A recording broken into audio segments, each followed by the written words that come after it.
నమస్కారం. ప్రతిధ్వనికి స్వాగతం. India is a nice country, Modi is a smart man, very good friend of mine అని America అధ్యక్షుడు ట్రంప్ చెబితే వావ్ సూపర్ అనుకున్నాం. ట్రంప్ రెండోసారి గెలిచాక ప్రధాని మోదీ అమెరికా పర్యటనకు వెళ్ళారు. అప్పుడు మోదీకి ట్రంప్ ఘనస్వాగతం పలికారు. కానీ అనూహ్యంగా భారత్ మా మిత్రదేశం అంటూనే సుంకాల యుద్ధంతో పన్నులు బాదడం మొదలుపెట్టేశారు ట్రంప్. భారత్లో పెట్టుబడులు పెట్టవద్దంటూ యాపిల్ సీఈఓను కలిసి మరీ చెప్పాడా పెద్దాయన. పిలవని పేరంటానికి సిద్ధమంటూ కశ్మీర్పై పంచాయతీ చేస్తానంటున్నాడు. భారత్ పాక్ రెండూ తనకి దోస్తులే అని అంటున్నాడు. అక్రమ వలసదారులంటూ ఎంతోమంది భారతీయుల్ని అమానవీయంగా తిరిగి పంపారు. తాజాగా ప్రవాస భారతీయులు ఇండియాలోని తల్లిదండ్రులకు పంపే డబ్బులపైన పన్నులు విధిస్తామని ప్రకటించారు. ఇవన్నీ భారతీయ పౌరులకు మింగులు పడటం లేదు. అసలు ఏంటి గందరగోళం? ట్రంప్ మన దేశానికి ఇంతకీ మిత్రుడా కాదా? ఈ అపరిచిత వైఖరి వెనుక ట్రంప్ ఉద్దేశం ఏంటి? ఇది నేటి ప్రతిధ్వని. మన చర్చలో పాల్గొంటున్నవారు సంజయ్ పులిపాక గారు, అంతర్జాతీయ వ్యవహారాల నిపుణులు, అలాగే పొలిటియో రీసెర్చ్ ఫౌండేషన్ చైర్పర్సన్. బాలలత గారు, సిఎస్బి ఐఏఎస్ అకాడమీ, హైదరాబాద్. ముందుగా సంజయ్ గారు, భారత్ మంచి దేశం, అలాగే ప్రధానమంత్రి నరేంద్ర మోదీ నాకు మంచి మిత్రుడు అంటూనే అమెరికా అధ్యక్షుడు డొనాల్డ్ ట్రంప్ పలికే మాటలు, ఆయన చేసే పనుల్ని చూస్తుంటే ఏమనిపిస్తుంది? ఎలా అర్థం చేసుకోవాలి? మనకి ముందు నుంచే తెలుసండి, ట్రంప్ అనే వ్యక్తి చాలా అన్ప్రిడిక్టబుల్గా ఉంటాడు. తన పాలసీస్ అవి కూడా చాలా అన్ప్రిడిక్టబుల్గా ఉంటాయని ముందు నుంచే మనందరికీ తెలిసిన విషయమే. ఆయన భారత్తోనే కాదు, చాలా దేశాలతో కొంత అన్ప్రిడిక్టబుల్ పాలసీని ఫాలో అవుతూ ఉంటారండి. ఉదాహరణకి మీరు తీసుకోండి, కెనడా అసలు దేశమే కాదు, అమెరికాలో అభిన్న భాగం అని చెప్పారండి. అలానే గ్రీన్లాండ్ని కూడా తీసేసుకుంటా ఉంటున్నారండి. అలానే పనామా కెనాల్, పనామా కంట్రీలో ఉన్నటువంటి కెనాల్ని, దాన్ని కూడా మేము తీసుకుంటా ఉంటున్నారండి. యూరోప్ని తీసుకోండి, యూరోప్లో దేశాలకి మేము సెక్యూరిటీ ఇస్తున్నాం, వాళ్ళు మాకేమి ఇస్తున్నారు, మీరేమి ఇవ్వట్లేదు మాకని ఆయన వాళ్ళ మీద సుంకాలు విధించడం జరిగిందండి పెద్ద ఎత్తున. అలానే జపాన్, అమెరికాకి చాలా సన్నిహిత సంబంధాలు ఉన్నాయి, ఇద్దరు ట్రీటీ అలైస్ అంటారండి. కానీ జపాన్ మీరు మా దేశంలో ఎక్కువ ఇన్వెస్ట్ చేయాలి, ఇన్వెస్ట్ చేయకపోతే బాగుండదు అన్నట్టు మాట్లాడారండి. అలానే సౌత్ కొరియా, నార్త్ కొరియా తీసుకోండి. సౌత్ కొరియాకి అమెరికాకి ఎంతో సన్నిహిత సంబంధాలు. కానీ ఫస్ట్ టర్మ్లో నార్త్ కొరియా ప్రెసిడెంట్తో కలిసి, కిమ్ జంగ్ ఉన్తో కలిసి ఆయన పెద్ద చర్చలు జరిపారండి. సో అలా చూసుకుంటే కనుక మనము ఈరోజు ట్రంప్ భారత్తో చేస్తున్న వైఖరి కొత్త ఏమీ కాదండి. ఆయన చేసే పాలసీస్లో కొంత అన్ప్రిడిక్టబిలిటీ ఉంటుంది, మనకి కొంత ఇబ్బందికరంగా ఉంటుంది. ఎందుకంటే మనం చాలా సంక్లిష్టమైన పరిస్థితుల్లో ఉన్నాం, అంటే భౌగోళికంగా చాలా ఇబ్బందికరమైన పరిస్థితుల్లో ఉన్నాం. అటువంటి సమయంలో ఆయన చేసే అన్ప్రిడిక్టబుల్ పాలసీస్ పాకిస్తాన్ వాళ్ళు కానీ మిగతా వాళ్ళు కానీ కొద్దిగా అడ్వాంటేజ్ తీసుకునే అవసరం ఉంది. ఎందుకంటే మనం చూసాం, ట్రంప్ తన ట్వీట్లో మాట్లాడుతూ కశ్మీర్ గురించి నేను మీడియేట్ చేస్తాను అన్నట్టు చెప్పడం జరిగిందండి. అలానే తర్వాత ఆయన ఇచ్చిన స్టేట్మెంట్స్లో కూడా మీరు కనుక సీజ్ ఫైర్కి ఒప్పుకోకపోతే మీ మీద పెద్ద ఎత్తున టారిఫ్స్ వేస్తాం, సుంకాలు వేస్తాం అన్నట్టు బెదిరించారు అన్న మీనింగ్ వచ్చే విధంగా ఆయన మాట్లాడారండి. ఈ రెండు అంశాల మీద భారత్లో కొంత డిసప్పాయింట్మెంట్ ఉన్నమాట వాస్తవమే. కాకపోతే మనకి అమెరికాకి చాలా ఆర్థిక సంబంధాలు చాలా బలంగా ఉన్నాయి. సాంకేతిక రంగంలో ఇద్దరు దేశాలు చాలా కలిసి పనిచేస్తున్నాయి. అలానే రక్షణ రంగంలో కూడా ఈ మధ్యకాలంలో మన ఇద్దరు దేశాల మధ్య కోఆపరేషన్ చాలా ఎక్కువ అయింది ఈ మధ్యకాలంలో. సో ఇవన్నీ మనం పరిగణలోకి తీసుకుని ట్రంప్ చేస్తున్న వ్యాఖ్యల్ని చాలా జాగ్రత్తగా ఆచితూచి వ్యవహరించాలి. మన నాయకులు ఇప్పటిదాకా కూడా అలానే వ్యవహరించారు. కశ్మీర్ విషయంలో మీడియేషన్ కుదరదు అని క్లియర్గా బల్లగుద్ది చెప్పడం జరిగిందండి. బాలలత గారు, ఇప్పుడు పహల్గామ్ ఉగ్రదాడికి ప్రతీకారంగా భారత్ ఆపరేషన్ సింధూర్ చేపట్టింది. దీంతో పాకిస్తాన్ బెంబేలెత్తిపోయింది. అట్లాంటి టైంలో మధ్యవర్తిత్వం అంటూ ట్రంప్ వ్యవహరించిన తీరు ఏమనిపిస్తుంది? నిజంగా ట్రంప్ ఇంతకీ ఇండియాకి ఫ్రెండ్ అనుకోవచ్చా? అంతర్జాతీయ సంబంధాల్లో శాశ్వత మిత్రులు, శాశ్వత శత్రువులు ఎవరుండరు. కేవలం శాశ్వత ప్రయోజనాలు ఉంటాయండి. భారతదేశం షిమ్లా ఒప్పందం దగ్గర నుంచి 1972 దగ్గర నుంచి కూడా కాశ్మీర్ ఇష్యూలో థర్డ్ పార్టీ వచ్చి మా మధ్య సయోధ్య కుదర్చాల్సిన అవసరం లేదని మూడో పార్టీ, థర్డ్ పార్టీ మధ్యవర్తిత్వం మనకు అవసరం లేదు. అయితే ట్రంప్ మాత్రం ఇండియా పాకిస్తాన్ గొడవలో నేను మధ్యవర్తిత్వం చేశానని చెప్తున్నారు. అంతేకాదు, ఇండియా పాకిస్తాన్ గొడవ అంటే ఆయన మాటలో 1000 సంవత్సరాలు పురాతనమైందంట. కానీ పాకిస్తాన్ ఏర్పడే 70 సంవత్సరాలు అయింది. న్యూక్లియర్ వార్, అణుయుద్ధం జరగకుండా చాలా జీవితాలను కాపాడాడు అని ఇక్కడ 2 న్యూక్లియర్ పవర్స్ పెద్ద యుద్ధం రాకుండా నేను కాపాడానని చెప్తున్నాడు అనమాట. అయితే ట్రంప్ చేసేదంతా కూడా ట్రాన్సాక్షనల్ డిప్లొమసీ అని చెప్పొచ్చు. నువ్వు మాకేమిస్తావు, మేమేం తీసుకుంటాం మీ దగ్గర నుంచి, నాకేం కావాలి అంతే. షార్ట్ టర్మ్ ఆయన ఒక బిజినెస్ మ్యాన్ లాగా ఆలోచిస్తాడనమాట. ప్రాక్టికల్ గా ఎక్స్చేంజ్ రిలేషన్షిప్స్ అన్నమాట. ట్రంప్ అనేవాడు అన్ప్రిడిక్టబుల్. రీసెంట్ గా ట్రంప్ మిడిల్ ఈస్ట్ టూర్కి వెళ్ళి హెచ్టిఎస్, సిరియాలోని హెచ్టిఎస్ అధినేత, సిరియన్ ఇంట్రిమ్ గవర్నమెంట్ కి సంబంధించిన అధినేత జులానీ, అమెరికా డిజిగ్నేటెడ్ టెర్రరిస్ట్, ఆయన ఐక్యరాజ్య సమితిలో కూడా డిజిగ్నేటెడ్ టెర్రరిస్ట్, ఆయనతో ఈయన వెళ్ళి ఫోటో దిగి ఈయన చాలా టఫ్ గా మంచివాడని చెప్పాడు. అంటే ట్రంప్ పోకడలు ఫ్రెండ్షిప్ లో కానీ ఎనిమోసిటీలో కానీ ట్రంప్ పోకడల్ని మనం అసలు ప్రిడిక్ట్ చేయలేం. అంతేకాదు, ఇంతకుముందు అమెరికన్ స్టేట్స్మెన్ హెన్రీ కిస్సింగర్ ఒక మాట అంటారు, అమెరికాతో శత్రుత్వం ప్రమాదకరం కానీ అమెరికాతో స్నేహం వినాశకరం అని చెప్పి. సో అక్కడ స్నేహితులు లేకపోతే శత్రువులు అలాంటి వాళ్ళు ఎవరు ఉండరు అనమాట. సో ఇప్పుడు అమెరికాకి మనం కొంత అవసరం, ఎందుకంటే చైనాని చెక్ పెట్టడానికి. అన్నంత మాత్రాన శాశ్వతంగా ట్రంప్ మనతో ఉంటాడని కూడా లేదనమాట. మనకి ఎంకే నారాయణన్ గారు ఒక మాట అంటారు, అమెరికాలో చాలా అన్ప్రిడిక్టబిలిటీ ఉంటుంది. అమెరికన్ విదేశీ విధానంలోనే మనం ఊహించని పాలసీస్ బయటకు వస్తాయి. అంతేకాదు అమెరికాలో స్వింగ్ ఫ్యాక్టర్ కూడా చాలా ఎక్కువ ఉంటుంది అనమాట అమెరికన్ ఫారెన్ పాలసీలో. కాబట్టి ట్రంప్ని అమెరికన్ ఫారెన్ పాలసీని నమ్ముకుని ట్రంప్ మనకు సపోర్ట్ వస్తాడు అనుకోవటం, లేదా జేడీ వ్యాన్స్ కూడా మొత్తం ఇండియాలో యుద్ధం అనేది ఇండియా పాకిస్తాన్కి ఏమైనా ఉద్యోగం వస్తే that is none of our business, అది మన అవసరమైన అంశమే కాదని చెప్పి జేడీ వ్యాన్స్ కూడా చెప్పడం జరిగిందనమాట. సో ఇలాంటి పోకడ్లు ట్రంప్ ప్రభుత్వం పోతుంది కాబట్టి ట్రంప్ ఎవరైనా ఒకటే డొనాల్డ్ ట్రంప్ కి, కాబట్టి ట్రంప్ నమ్ముకుని మాత్రం మన ఏ యుద్ధాలకు దిగకూడదు. సంజయ్ గారు, ఇప్పుడు భారత్కు మోస్ట్ వాంటెడ్ అయినటువంటి వాళ్లే కాకుండా లాడెన్కి కూడా పాకిస్తాన్ ఆశ్రయం ఇచ్చింది. భారత్ను అలాంటి పాకిస్తాన్తో పోలుస్తూ ట్రంప్ మాట్లాడడం చాలామందిని తీవ్రంగా బాధిస్తుంది, ఒక రకమైన ప్రశ్నలు లేవనెత్తుతుంది. మీరేమంటారు దీని మీద? అవునండి, వైఖరి చాలా డిసప్పాయింటింగ్గా అనిపించిందండి మనందరికీ కూడా. ఎందుకంటే మనం చూసాం, మీరు చెప్పినట్టు bin Laden Pakistan military academy పక్కనే ఉంటూ కనపడ్డారండి. అక్కడ తర్వాత ఆయన హతమార్చడం జరిగింది. అలానే మొన్న జరిగిన ఉగ్రవాద దాడుల తర్వాత యుఎన్ డెసిగ్నేటెడ్ టెర్రరిస్ట్, అంటే యునైటెడ్ స్టేట్స్ డెసిగ్నేట్ చేసిన టెర్రరిస్ట్ బావల్పూర్లో ఇండియన్ ఎయిర్ ఫోర్స్ అటాక్ చేసిన తర్వాత ఆయన క్రెమేషన్ జరుపుతూ ఆయన చుట్టూ పాకిస్తాన్ మిలిటరీ వాళ్ళు చాలామంది కనపడ్డారండి. అంటే పాకిస్తాన్ మిలిటరీకి ఈ ఉగ్రవాద సంస్థలకి ఉన్న చాలా క్లోజ్ రిలేషన్షిప్స్ మనం ఈ 2-3 రోజుల్లో కూడా గమనించామండి. కానీ మనకి పెహల్గామ్ అటాక్ జరిగినప్పుడు అమెరికన్స్ కానివ్వండి, పాశ్చాత్య దేశాలు కానివ్వండి, చాలా దేశాలు ఈ ఉగ్రవాద చర్యను తీవ్రంగా ఖండించడం జరిగింది. అది మనం అందరం కూడా చూడటం జరిగింది. మన ప్రభుత్వం కూడా వెల్కమ్ చేసింది దాన్ని. అంతేకాకుండా చాలా దేశాలు ఇటువంటి ఉగ్రవాద చర్యలకి భారత్ ప్రతిస్పందించవచ్చు అనే విధంగా మాట్లాడారండి. కాకపోతే ట్రంప్ ఈ మధ్యకాలంలో మీరు ట్వీట్స్ చూస్తే కశ్మీరే అంశంగా మాట్లాడుతున్నారు కానీ ఉగ్రవాదం అంశంగా మాట్లాడట్లేదండి. అది మన వాళ్ళకి కొద్దిగా బాధ కలిగిస్తోంది. తర్వాత కశ్మీర్ని, తర్వాత పాకిస్తాన్ని, ఇండియాని ఒకే విధంగా మాట్లాడటం కూడా మన వాళ్ళకి కొద్దిగా ఇబ్బందిగా ఉంటుందండి. చాలా సంవత్సరాలుగా మనకి అమెరికాకి ఉగ్రవాదం విషయంలో, ఉగ్రవాదం అణిచేయటం విషయంలో పెద్ద ఎత్తున మనం ఒకళ్ళనొకళ్ళను హెల్ప్ చేసుకున్నాం. 2 దేశాల మధ్య బోల్డంత కోఆపరేషన్ నడిచింది, సహకార ఒకళ్ళనొకళ్ళు చాలా హెల్ప్ చేసుకోవటం కూడా జరిగిందండి. ఉదాహరణకి సెప్టెంబర్ 11 తర్వాత, 9/11 తర్వాత పెద్ద ఎత్తున మనం కూడా అమెరికాకి ఎంతో సహాయం చేశామండి ఉగ్రవాద విషయంలో, ఉగ్రవాదాన్ని అణిచేయటం విషయంలో. కానీ ఈ మధ్యకాలంలో ట్రంప్ వచ్చినప్పటి నుంచి ఇందాక బాలలత గారు చెప్పినట్టు ఉగ్రవాదంపై అమెరికా వైఖరి మారుతోందా అన్న అనుమానం వస్తుందండి. ఎందుకంటే ఒక యుఎన్ డెసిగ్నేటెడ్ టెర్రరిస్ట్తో నిన్న ఆయన ఫోటో దిగటం చాలామందికి బాధ కలిగించిన విషయం వాస్తవమేంటి.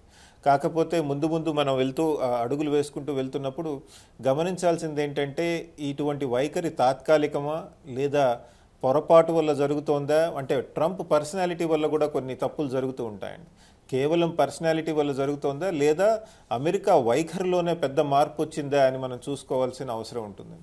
ఏదైతే ట్రంప్ అనుసరిస్తున్న విధానం, ముఖ్యంగా ఉగ్రవాదుల పైట మన చుట్టూ దేశాల్లో ఉన్నటువంటి ఉగ్రవాదుల మీద ఆయన వైఖరి అంత మనకి సన్నిహితంగా లేనట్టుందండి. ఇదేమి కొత్త కాదండి. మనకి సెప్టెంబర్ 11 ముందు వరకు చాలామంది అమెరికన్ పాలసీ మేకర్స్ ఉగ్రవాదం అసలు ఒక ప్రాబ్లమే కాదు అన్నట్టు మాట్లాడేవాళ్ళండి. భారత్కి కూడా వాళ్ళు చెప్తూ ఉండేవాళ్ళు, మీరు కనుక రాజకీయంగా సాల్వ్ చేయకపోతే కశ్మీర్ కానీ అవి కానీ ఉగ్రవాదం ఉంటుంది అనే వచ్చే భావనలో మాట్లాడేవాళ్ళు. ఇప్పుడు ట్రంప్ అనుసరిస్తున్న వైఖరి కూడా మళ్ళీ అటువంటి కోవలోకే వెళ్తోంది. దీన్ని మనం పెద్ద ఎత్తున ప్రతిఘటించాలి. మన ప్రభుత్వం కూడా మనం చూస్తున్నాం, గత కొద్ది రోజులుగా వివిధ పార్లమెంటరీ డెలిగేషన్స్ వివిధ దేశాలకు పంపించడం జరుగుతోంది. మన వైఖరి, మన పాలసీస్, మనకు జరుగుతున్న అన్యాయం గురించి వివరించడానికి. నా ఉద్దేశంలో ఇటువంటి చర్యల ద్వారా పెద్ద ఎత్తున క్యాంపెయిన్స్ చేయటం వల్ల పాకిస్తాన్ చేస్తున్న ఉగ్రవాదాన్ని మనం ప్రపంచానికి ఇంకా చెప్పాల్సిన అవసరం ఉందండి. బాలలత గారు, ఇప్పుడు అమెరికా లేకపోతే ట్రంప్ అనే కాదు, చాలా పెద్ద పెద్ద దేశాలు అనుకున్న వాళ్ళు కూడా పహల్గామ్లో జరిగిన ఉగ్రదాడిని అయితే ఖండించారు, కానీ పాకిస్తాన్ చేసింది తప్పు, అదొక ఉగ్రవాద పుట్ట అనే మీనింగ్ వచ్చేలాగా ఎవ్వరూ డైరెక్ట్గా మాట్లాడలేదు. అలాగే ఇండియాకి పూర్తి స్థాయిలో సపోర్ట్ కూడా చేయలేదు. ఎందుకంటారు? ఐక్యరాజ్య సమితి భద్రతా మండలిలో యుఎన్ఎస్సిలో తీర్మానం పెట్టి మరి మన పైన జరిగిన ఉగ్రదాడిని ఖండించారండి. అంటే పరోక్షంగా పాకిస్తాన్ చేసిన పనిని ఖండించినట్టే. అయితే ఇక్కడ అంతర్జాతీయ సంబంధాల్లో మనకి ఏ దేశం ప్రత్యక్షంగా వచ్చి ఒక దేశాన్ని పూర్తి స్థాయిలో ఖండించదు. రష్యా ఉక్రెయిన్ వార్ జరిగినప్పుడు మనం కూడా వెళ్ళి చాలా మంది అన్నారు రష్యాని ఖండించమని. వెస్టర్న్ ఫోర్సెస్, వెస్టర్న్ కంట్రీస్ మనల్ని ప్రెజర్ చేశాయి, కానీ మనం ఉక్రెయిన్ పైన చేసిన దాడికి రష్యాని ఖండించలేదన్నమాట. మనం కూడా ఒక వ్యూహాత్మక స్వయం ప్రతిపత్తి మెయింటైన్ చేస్తాం. అంటే ప్రపంచం మొత్తానికి పాకిస్తాన్ ఒక టెర్రరిస్ట్ కంట్రీ, ఒక రోగ్ కంట్రీ అని తెలుసు, కానీ ప్రత్యక్షంగా ఎవరి ప్రయోజనాలు వాళ్ళకుంటాయి. చైనా ప్రయోజనాలు చైనాకు ఉంటాయి, అమెరికా ప్రయోజనాలు అమెరికాకు ఉంటాయి. కాబట్టి మనం పూర్తి స్థాయిలో పాకిస్తాన్ని ప్రపంచం మొత్తం వచ్చి ఖండిస్తారని మనం కోరుకోకూడదు కూడా. ఇక్కడ మనం ఒక ప్రత్యేకంగా గమనిస్తే మనం ఆపరేషన్ సింధూర్ చేసినప్పుడు మన రైట్ టు సెల్ఫ్ డిఫెన్స్, మన స్వీయ రక్షణ అనేది ప్రపంచ దేశాలు మనం గమనిస్తే కనుక మనం పాకిస్తాన్లోకి వెళ్ళి 100 కిలోమీటర్ల లోపలికి వెళ్ళి వాళ్ళ ఎయిర్ బేసెస్ కూడా అటాక్ చేసాం. కానీ ప్రపంచం మొత్తం మనల్ని గమనిస్తూ ఉంది. గమనించి మనం చేసిన దాన్ని తప్పు పట్టలేదని మనం సమర్థించినట్టే. అంటే మన స్వీయ రక్షణ, మన సెల్ఫ్ డిఫెన్స్, మన రైట్ టు సెల్ఫ్ డిఫెన్స్ మనకున్నట్టే అన్నమాట. కాబట్టి ఇప్పుడు పెద్ద పెద్ద దేశాలు వచ్చి మనకి రష్యా కాల్ చేస్తూనే ఉంది. రష్యా ఇమీడియట్ గా ఎవ్రీ అవర్ మనతో మాట్లాడినట్టు తెలుస్తోంది. అదేవిధంగా అమెరికా మనతో టచ్ లో ఉంది. జేడీ వ్యాన్స్ కానీ వాళ్ళ యొక్క ఫారెన్ సెక్రటరీ కానీ వీళ్ళందరూ కూడా మనతో టచ్ లో ఉన్నారనమాట. కాబట్టి మనకి పెద్ద దేశాలు సపోర్ట్ లేదనుకోవడం తప్పు. కానీ పాకిస్తాన్కి డైరెక్ట్ గా సపోర్ట్ చేసింది టర్కీ, అజర్బైజాన్ దేశాలు అనమాట. అంటే అవన్నీ ఇస్లామిక్ వరల్డ్ లో వాళ్ళ పెత్తనం చూపించుకోవడానికి సపోర్ట్ చేశాయి. కానీ నిజంగా యుద్ధం అంటూ వస్తే ఆ దేశాలు ఏమాత్రం పాకిస్తాన్ సపోర్ట్ గా వస్తాయని కూడా ఆలోచించాలి. అండ్ ఇండియా అనుకుంటే, భారతదేశం నిజంగా యుద్ధం చేయాలనుకుంటే అది పెద్ద కష్టం కాదండి పాకిస్తాన్ పైన.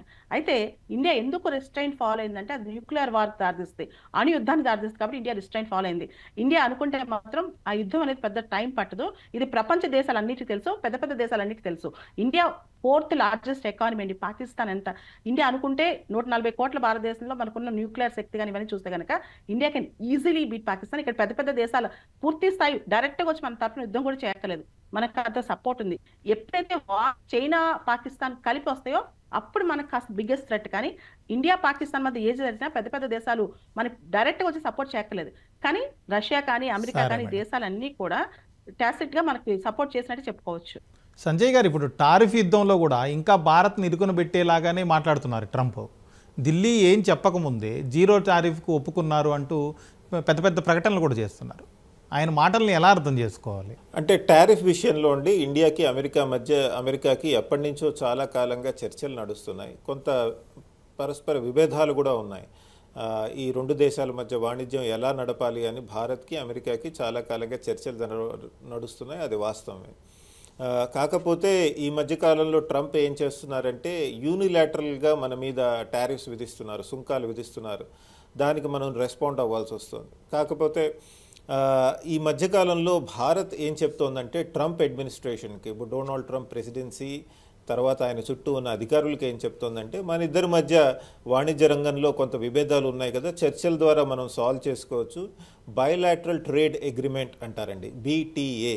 బైలాటరల్ ట్రేడ్ అగ్రిమెంట్ కనుక మనం సైన్ చేస్తే ఈ టారిఫ్స్ విషయాన్ని మనం పర్మనెంట్గా ప్రాబ్లమ్ని సాల్వ్ చేసుకోవచ్చని భారత్ ఎప్పటి నుంచో చెప్తోంది. దాని మీద ఎప్పటి నుంచో చర్చలు కూడా నడుస్తున్నాయండి. ఉదాహరణకి ట్రంప్ ఫస్ట్ టైం గెలిచినప్పుడు 2016 తర్వాత అప్పుడు కూడా మనం బైలాటరల్ ట్రేడ్ అగ్రిమెంట్ మీద చర్చలు జరిపామండి. ఈ మధ్యకాలంలో మన ప్రధాని అమెరికాకి వెళ్ళినప్పుడు ఆగస్టు, సెప్టెంబర్ కల్లా ఒక first phase of bilateral trade agreement చేసుకుంటామని చెప్పుకోవడం జరుగుతుంది. ఆ చర్చల్లో కొన్ని ప్రోడక్ట్స్ మీద సుంకాలు తీసేస్తామని మేము తీసేస్తామని వాళ్ళు చెప్పుకోవటం అనేది సర్వసాధారణం అన్నది. సో మనం బయలాటరల్ ట్రేడ్ అగ్రిమెంట్ పెట్టుకుంటే కనుక ప్రోడక్ట్స్ని క్లాసిఫై చేస్తారండి. ఎక్స్పోర్ట్ చేసే ప్రోడక్ట్స్ని క్లాసిఫై చేస్తారు. ఈ ప్రోడక్ట్స్ మీద 0 టారిఫ్ ఉంటుంది, ఈ ప్రోడక్ట్స్ మీద 5% టారిఫ్ ఉంటుంది, ఈ ప్రోడక్ట్స్ మీద 30% టారిఫ్ ఉంటుంది అని క్లాసిఫై చేయటం జరుగుతుందండి. అటువంటి చర్చల్లో ఒక అంశాన్ని తీసుకుని ట్రంప్ మాకు భారత్ పెద్ద ఎత్తున కన్సెషన్స్ ఇస్తోంది అని చెప్తున్నారండి. అది ఎందుకు చెప్తున్నారంటే అమెరికాలోనే ట్రంప్ ట్రేడ్ పాలసీ మీద, ఆయన చేస్తున్న వాణిజ్య పాలసీ మీద చాలా క్రిటిసిజం, వ్యతిరేకత వస్తుందండి. కానీ ఆ వ్యతిరేకతను దాటడానికి ఇదిగోండి భారత్ నుంచి మనం ఇంత చేస్తున్నాము అని కూడా చెప్పడం జరుగుతుంది. ట్రేడ్ పాలసీ, వాణిజ్య విధానాల్ని వాడి ప్రపంచ శాంతికి నేను పనిచేస్తున్నా అని చెప్పుకోవటంలో కూడా ఈ కశ్మీర్ అంశాన్ని వాడుతున్నారండి. సో అలా కూడా జరుగుతోంది. కానీ మనం కంగారు పడాల్సింది ఏమీ లేదు నా ఉద్దేశంలో. కొంత ఆందోళన ఉండొచ్చు, కానీ మనం ఆలోచించాల్సింది ఏంటంటే మనకి బయలాటరల్ ట్రేడ్ అగ్రిమెంట్ వస్తే కనుక, ఇండియాకి అమెరికాకి మధ్య బయలాటరల్ ట్రేడ్ అగ్రిమెంట్ వస్తే అది ఇరు దేశాలకి మంచిది, ముఖ్యంగా మనకే మంచిది. ఎందుకంటే బయలాటరల్ ట్రేడ్ అగ్రిమెంట్ వచ్చిన తర్వాత సుంకాలు ఎలా ఉంటాయి అన్న దాని మీద స్టెబిలిటీ వచ్చేసరికి మన దేశంలో ఎక్కువ ఇన్వెస్ట్మెంట్స్ జరిగే అవకాశం ఉంటుందండి. బాలలత గారు, ఇప్పుడు నిజానికి రెండు దేశాల అధినేతల స్థాయిని మించే ట్రంప్ అలాగే మోదీ మధ్య స్నేహం ఉందని అంతా అనుకున్నారు. ఎందుకంటే గతంలో అహ్మదాబాద్లో జరిగిన నమస్తే ట్రంప్ కార్యక్రమం కావచ్చు, అలాగే అమెరికాలో జరిగిన హౌడీ మోదీ వంటి ప్రోగ్రామ్స్, ఇవన్నీ చూస్తే అలాగే అనిపించింది. కాకపోతే ఇప్పుడు మాత్రం పరిస్థితి భిన్నంగా అనిపిస్తుంది. ఎందుకంటారు? అంతర్జాతీయ రాజకీయాలు వేరు, వ్యక్తిగత స్థాయిలో ఫ్రెండ్షిప్ వేరండి. మనకు ఆ తేడా తెలియట్లా. ఈ పర్సనల్ డిప్లొమసీ అనేది మోడీ గారు ట్రంప్ గారితోనే కాదు, ఆస్ట్రేలియా వెళ్ళినా, యూకే వెళ్ళినా, జర్మనీ వెళ్ళినా చాలా దేశాల్లో పర్సనల్ డిప్లొమసీ ఉంది. ట్రంప్ అనే వ్యక్తి బేసికల్గా బిజినెస్ మ్యాన్ అనమాట.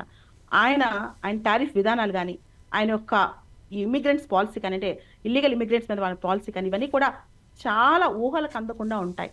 ట్రంప్ని ఎవరు ఊహలకు కూడా ఊహించుకోలేరనమాట. ఈ పరిస్థితిలో హౌడీ మోడీ కానీ, నమస్తే ట్రంప్ కానీ ఇవన్నీ మళ్ళీ వర్కౌట్ అవుతాయి అనుకోవడం చాలా తప్పు. ఇండియాకి కూడా ఎగ్జామ్షన్ లేదు. ట్రంప్ ఇండియాని టారిఫ్ కింగ్ అని పిలిచారు అనమాట. సో టారిఫ్స్ విషయంలో ఇండియాతో కూడా అంతే స్ట్రిక్ట్ గా ఉన్నారనమాట. డొనాల్డ్ ట్రంప్ కి ఫ్రెండ్స్ కి ఎనిమికి పెద్ద తేడా తెలియదు.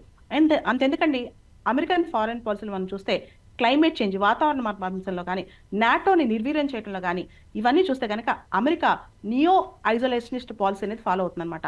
మేము దేనికి బాధ్యత వహించాం, మాకు ఏ శాశ్వత మిత్రులు లేరు, మా ప్రయోజనాలు, మా షార్ట్ టర్మ్ ప్రయోజనాలే, స్వల్పకాలిక ప్రయోజనాలే మాకు ముఖ్యం అన్నట్లు వాళ్ళు వ్యవహరిస్తున్నారండి. దీంతో మనం చూస్తే కనుక ట్రంప్ పాలసీస్, టారిఫ్స్ కానీ, ఇల్లీగల్ ఇమిగ్రేషన్స్ కానీ, లేదా నాటో ఒక పాలసీ కానీ, ట్రంప్ యూరోప్ పాలసీ కానీ, ఇవన్నీ చూస్తే కనుక మనం ట్రంప్ శాశ్వత ప్రయోజనాల గురించి, అంటే అమెరికా ప్రయోజనాలు, అమెరికాలోనూ షార్ట్ టర్మ్ ప్రయోజనాల గురించి ఆలోచిస్తున్నారు. కానీ ఇలా మోడీతో ప్రత్యేకమైన ఫ్రెండ్షిప్. ఎందుకంటే రీసెంట్ గా హెచ్టిఎస్ లీడర్ జులానీ దగ్గరికి వెళ్ళి కూడా, అంటే ఒక టెర్రరిస్ట్ దగ్గరికి వెళ్ళి కూడా ఫోటో దిగాడు. ట్రంప్ పాలసీస్ ని మనం మోడీ గారితో ఫోటో దిగారు కాబట్టి, హౌడీ మోడీ కండక్ట్ చేశారు కాబట్టి, నమస్తే ట్రంప్ కండక్ట్ చేశారు కాబట్టి, జేడీ వ్యాన్స్ వాళ్ళ వైఫ్ తెలుగు అమ్మాయి కాబట్టి జేడీ వ్యాన్స్ మనకు పూర్తి స్థాయి సపోర్ట్ ఇస్తారనుకోవడం అది పొరపాటు అండి. అమెరికా ప్రయోజనాలే వాళ్ళు పెద్దపెట్టి వేస్తారు. వాళ్ళు అమెరికన్స్, బేసికల్ గా దే ఆర్ సెల్ఫిష్. సంజయ్ గారు, ఇప్పుడు పాకిస్తాన్కు మద్దతుగా తుర్కియే డ్రోన్లు, క్షిపణులు పంపడం గురించి మనకు తెలిసింది ఈ మధ్యకాలంలో.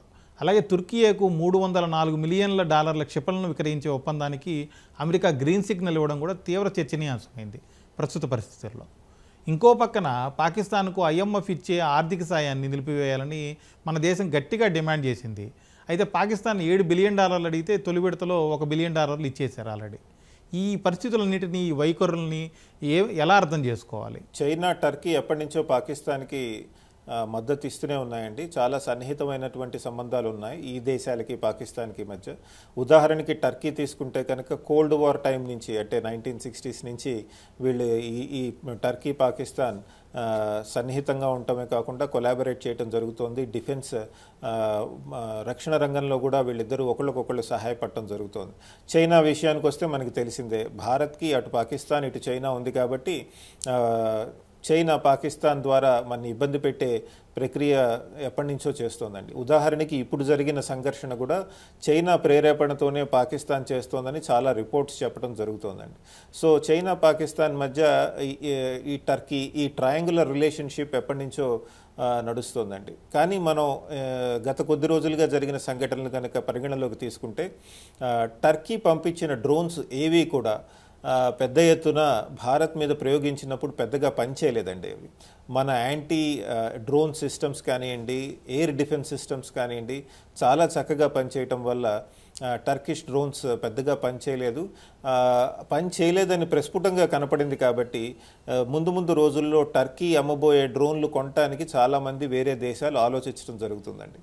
అలానే చైనా తీసుకోండి. చైనా చాలా ఎయిర్ డిఫెన్స్ సిస్టమ్స్ అంటారండి, వస్తున్న క్షిపణుల్ని కూల్చేయటానికి కానివ్వండి, లేదా వస్తున్న ఎయిర్ క్రాఫ్ట్స్ యుద్ధ విమానాలని కూల్చేయటానికి కానివ్వండి, వాటికి ఎయిర్ డిఫెన్స్ సిస్టమ్స్ వాడతారండి. అవన్నీ పెద్ద ఎత్తున చైనా పాకిస్తాన్కి ఇచ్చింది. కానీ మనం చూసాం ఆ ఎయిర్ డిఫెన్స్ అన్నిటినీ మన మిజైల్స్ కానివ్వండి, మన డ్రోన్స్ కానివ్వండి, మన పైలట్స్ వదిలేసిన మిజైల్స్ కానివ్వండి, చాలా తేలిగ్గా వాటిని ఛేదించుకుని వెళ్ళి వాటి టార్గెట్స్ని రీచ్ అయిందండి. సో మనకి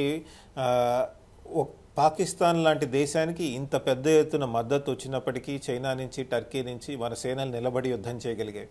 ఎందుకు చేయగలిగాయంటే నా ఉద్దేశంలో మనం ఆర్థికంగా చాలా అభివృద్ధి సాధించాం. దాని ద్వారా మన డిఫెన్స్ ఇండస్ట్రీకి పెద్ద ఎత్తున ఎక్స్పెండిచర్ చేయడానికి, రెవెన్యూ చేయడానికి మనం చాలా ఎత్తున డబ్బులు ఇవ్వగలుగుతున్నాం. తద్వారా మనం సాంకేతికంగా ముందుకు వెళ్ళగలిగాం. అందువల్ల ఈరోజు మనం అద్భుతమైన ఎయిర్ డిఫెన్స్ సిస్టమ్ నిలబెట్టగలిగాం.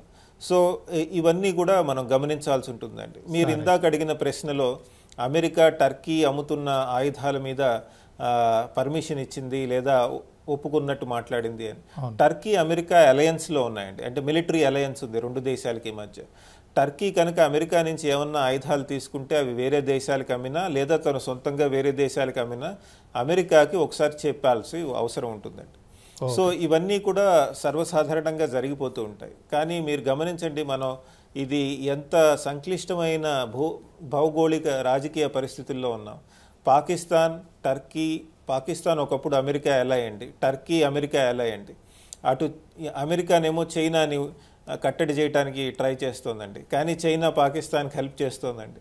ట్రంప్ ఏమో పాకిస్తాన్కి మద్దతుగా మాట్లాడుతున్నారండి. సో ఒక విధంగా చూసుకుంటే మన కాళ్ళ మీద మనం నిలబడాలి, మన కాళ్ళ మీద మనం మన డిఫెన్స్ ఇండస్ట్రీని మనం డెవలప్ చేసుకోవాలి, అలానే ఆర్థికంగా కూడా ముందుకు వెళ్లాల్సిన అవసరం ఉందండి. బాలలత గారు, ఇప్పుడు ట్రంప్ రెండోసారి అధ్యక్షుడు అయినప్పుడే చూసాం, చాలామంది అక్రమ వలసదారుల పేరిట చాలామందిని పంపించారు. దాన్ని ఇండియా కూడా వెల్కమ్ చేసింది. కాకపోతే పంపించిన విధానం చాలా అమానవీయంగా ఉండింది. అలాగే ఈ మధ్య కాలంలో కొత్తగా ఒక నిర్ణయం తీసుకుంటున్నట్టుగా ఒక వార్తలు వస్తున్నాయి. ఇండియాలో ఉన్నటువంటి తల్లిదండ్రులకు ప్రవాస భారతీయులు ఎవరైతే డబ్బులు పంపిస్తుంటారో దాని మీద కూడా పన్నులు విధిస్తామని చెప్పి ట్రంప్ నిర్ణయిస్తున్నట్టుగా తెలుస్తుంది. వీటన్నింటినీ ఈ ట్రంప్ ధోరణుల్ని ఎలా అర్థం చేసుకోవాలంటారు? అమెరికాలో ఒక కొత్త బిల్ ప్రపోజల్ ఉందండి, వన్ బిగ్ బ్యూటిఫుల్ బిల్ అని చెప్పి. ఆ బిల్ పేరే వన్ బిగ్ బ్యూటిఫుల్ బిల్ అన్నమాట. ఆ బిల్ ద్వారా అంటే భారతీయులు ఎవరైతే అక్కడ సంపాదించి ఇండియాకి పంపిస్తారో డబ్బులు, దానిలో 5% ట్యాక్స్ వేస్తారు.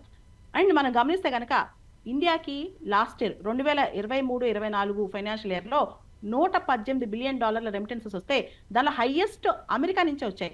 $118 బిలియన్ 27%, దానిలో 5% అంటే లెక్కేసుకోండి. ఓల్డంతా ట్యాక్స్ అన్నమాట. ఇది కనుక వస్తే ఇండియన్స్ ఎవరైనా అమెరికాలో సంపాదించి ఇండియాకి తిరిగి పంపించాలంటే మాత్రం ఆ ట్యాక్స్కే చాలా భయపడతారనమాట. ఒకవైపు ఇది ప్రపోజ్ చేస్తూనే అమెరికాలో బిజినెస్లకి ట్యాక్స్ బ్రేక్స్ ఇవ్వటం, అమెరికాలో ప్రభుత్వ ఖర్చులు తగ్గించడం, అమెరికాలో సరిహద్దు భద్రతకి ఖర్చు పెంచడం, ట్రంప్ ఇలాంటి ప్లాన్స్ చాలా వేశారనమాట. ఇవన్నీ పక్కన పెడితే ట్రంప్ ఇప్పుడు కొత్తగా ఇల్లీగల్ ఇమిగ్రెంట్స్, ఎప్పుడైతే ట్రంప్ కొత్తగా అడ్మినిస్ట్రేషన్ స్టార్ట్ అయిందో అక్రమ వలసదారుల్ని మిలిటరీ ఫ్లైట్స్ ఎక్కించి, మిలిటరీ ఎయిర్ క్రాఫ్ట్స్ ఎక్కించి ఇండియాకి కానీ ఇతర దేశాలకు కానీ పంపిస్తున్నారు. కానీ ఇక్కడ మనం కూడా అంటే ఇప్పుడు ఇల్లీగల్ ఇమిగ్రెంట్స్ ని ఇతర దేశాలకి పంపించేయడం అనేది మనం కూడా చేస్తున్నాం. ఇప్పుడు రోహింగ్యాస్ ఉన్నారు. రీసెంట్ గా సుప్రీంకోర్టు కూడా చెప్పింది, ఇండియా హ్యాస్ ఎవ్రీ రైట్, అంటే భారతదేశానికి కూడా ఇల్లీగల్ గా అక్రమంగా వచ్చిన వాళ్ళు పంపించేసే హక్కు, అది ఆ దేశం హక్కు. కానీ హ్యూమన్ రైట్స్ చాలా ఇంపార్టెంట్, మానవీయ పరిస్థితుల్లో పంపించడం అనేది చాలా ఇంపార్టెంట్ అనమాట. దీన్ని దృష్టిలో పెట్టుకుని ట్రంప్ చేయాలి. అంతేకాదు ట్రంప్ ఎందుకు, అదొక డెమాన్స్ట్రేట్ ఎఫెక్ట్ అనమాట. నేను ఇంత దారుణంగా పంపిస్తానని చెప్పడానికి, మేము ఇల్లీగల్ ఇమిగ్రెంట్స్ ఈ విధంగా ట్రీట్ చేస్తున్నామని చెప్పడానికి, అంటే ప్రపంచానికి ఒక మెసేజ్ ఇస్తున్నాడు, మా దగ్గరికి చట్టవిరుద్ధంగా ఎవరైనా వస్తే మేము ఈ విధంగానే వాళ్ళని పంపిస్తామని చెప్పి. ఇప్పుడు చిన్న చిన్న ఉద్యోగాలు చేసే పిల్లలు, చిన్న డాక్యుమెంట్స్ లేని వాళ్ళు, వీళ్ళందరినీ కూడా చాలా భయపడుతూ బతుకున్నారు అనమాట అమెరికాలో. సో అంత కష్టపడి అంత భయపడుతూ అమెరికాలో బతకాల్సిన అవసరం ఏంటి? అండ్ అమెరికాలో రీసెంట్ గా గోల్డ్ వీసా అని చెప్పి అది కూడా స్టార్ట్ చేశారు. దానిలో ఎవరైతే ఎక్కువ డబ్బులు పెట్టగలరో వాళ్ళకి ఆ వీసాస్ అనమాట. సో అమెరికన్ సిటిజన్షిప్ అనేది ఒక ప్రివిలేజ్. అమెరికాలో ఉండటం అనేది ఒక ప్రివిలేజ్ అని చెప్పి ట్రంప్ కానీ అమెరికన్స్ కానీ భావిస్తుంటారు అనమాట. ఈ దిశగానే ట్రంప్ చాలా పాలసీస్ తీసుకొస్తున్నారు, ముఖ్యంగా అక్రమ వలసదారుల విషయంలో, అదేవిధంగా అమెరికాలో పిల్లలు కల విషయంలో కూడా ఎవరు ఇక్కడికి వచ్చి కనాలని ట్రై చేయొద్దని కూడా ట్రంప్ ప్రకటనలు చేస్తున్నారు అనమాట. ఈ టైంలో ఇలాంటి పోకడలు, ఇదే ముఖ్యంగా 5% ట్యాక్స్ ఆన్ రెమిటెన్సెస్ అనేది చాలా మంది అమెరికాకి ఎందుకెళ్ళి సంపాదించాలన్న ఆలోచన కూడా మొదలెట్టారనమాట ఇప్పుడు. Okay madam, thank you Balalatha గారు, అలాగే థ్యాంక్ యూ సంజయ్ గారు డిస్కషన్లో పార్టిసిపేట్ చేసినందుకు. ఇది వాళ్ళ ప్రతిధ్వని.